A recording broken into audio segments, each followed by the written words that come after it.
అందరికీ సీతారామ కళ్యాణోత్సవ శుభాకాంక్షలు. ఈ రోజున కూడా బీజేపీ రాజకీయాలకు తెరలేపింది. కాంగ్రెస్ పార్టీ రాష్ట్ర వ్యవహారాల ఇన్ఛార్జ్ మీనాక్షి నటరాజన్ గారి మీద బండి సంజయ్ గారు చేసిన కామెంట్స్ చూస్తే ఇంత ఇంగితం లేకుండా రాజకీయాలు చేస్తున్న పరిస్థితి మనకు అర్థమవుతున్నది. వారు ప్రముఖ గాంధేయవాదే కాకుండా సామాజిక ఉద్యమాలకు మేధా పాట్కర్ గారితో కలిసి జాతీయ స్థాయిలో ఉండే స్వచ్ఛంద సేవా సంస్థలతో పనిచేస్తున్న ఒక ఆదర్శ మహిళ. ఆ విషయం ముందుగా మీకు తెలియదు. తర్వాత కాంగ్రెస్ పార్టీ రాష్ట్ర వ్యవహారాల ఇన్ఛార్జిగా ఇక్కడ జరుగుతున్న ప్రధానమైన అంశాలన్నింటినీ కూడా అటు ఏఐసిసికి ఇటు సమాజానికి వాస్తవ పరిస్థితులను చెప్పాల్సిన బాధ్యతతో కూడిన వ్యక్తి.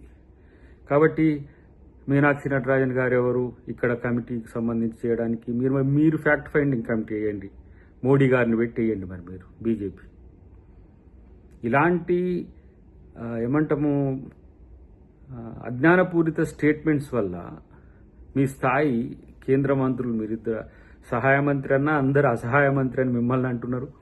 వారు కేబినెట్ మంత్రి అయినా కిషన్ రెడ్డి గారిని ఏ విధంగా చూస్తున్నారో మీరందరూ అర్థం చేసుకోవాల్సిన సందర్భం ఉంది.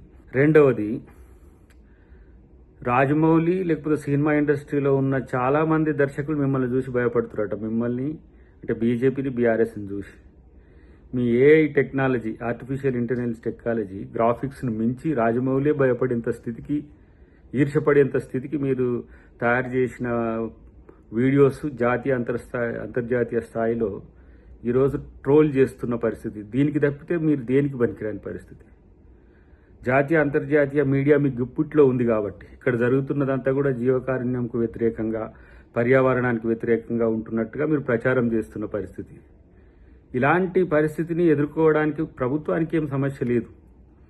రేవంత్ రెడ్డి గారు ఇట్లాంటి అంశాలను ఎన్నోసార్లు ఎదుర్కొన్న వ్యక్తే. కానీ విద్యార్థులను పక్కదోవ పట్టించి, ఇటు తెలుగు సమాజాన్ని తప్పుదోవ పట్టించి, భారత సమాజంని తప్పుదోవ పట్టించి, తెలంగాణ ప్రభుత్వం ఈ విధంగా కేంద్ర ప్రభుత్వ చట్టాలకు వ్యతిరేకంగా చేస్తుందని చెప్తున్న మీ అజ్ఞానాన్ని చూస్తే నవ్వు వస్తున్నది.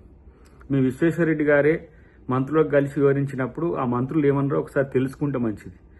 రాజకీయాల కోసం, లేదంటే ప్రభుత్వాన్ని అవాస్పాలు చేయడం కోసం, లేదంటే మీ యొక్క అస్తిత్వాన్ని నిలుపుకోవడం కోసం ఇలాంటి ఏమంటాం పనికి మాలిన స్టేట్మెంట్స్తో బీజేపీ కాదు బీఆర్ఎస్కి కూడా ఏమీ గొప్పగా అయ్యేది ఏం లేదనే విషయం తెలుసుకుంటే మంచిది. తెలుగు ప్రజలకు, తెలంగాణ ప్రజలకు ప్రత్యేకించి వీళ్ళ పట్ల జాగ్రత్తగా ఉండాల్సిన సందర్భం వచ్చింది.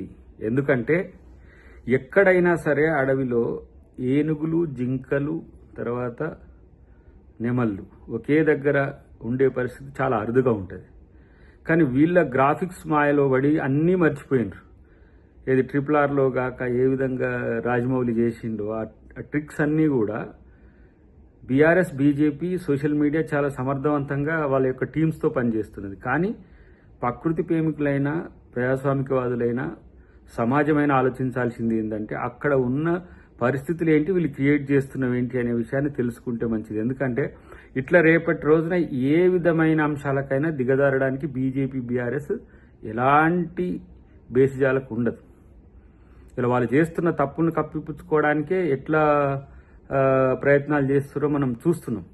కానీ ఇలా తెలంగాణ ప్రభుత్వం, ముఖ్యమంత్రి గారు రేవంత్ రెడ్డి గారు ప్రజలకు సంబంధించి ఎలాంటి, విద్యార్థులకు సంబంధించి ఎలాంటి నెగిటివ్ రోల్ తీసుకోడు. రెండవది, ఇలా సుప్రీంకోర్టు కానీ, హైకోర్టు కానీ, చట్టాలకు కానీ, న్యాయాలకు లోబడి కాంగ్రెస్ ప్రభుత్వం పనిచేస్తుంది. గతంలో రాజశేఖర రెడ్డి గారైనా, రోషయ్య గారైనా, కిరణ్ కుమార్ రెడ్డి గారు కాంగ్రెస్ ముఖ్యమంత్రిగా ఉన్నప్పుడైనా చట్టాలను, న్యాయాలను, కోర్టులను గౌరవించిన మాట తెలుసుకుంటే మంచిదని చెప్పి నేను వాళ్ళకి హితవు చెప్తాను.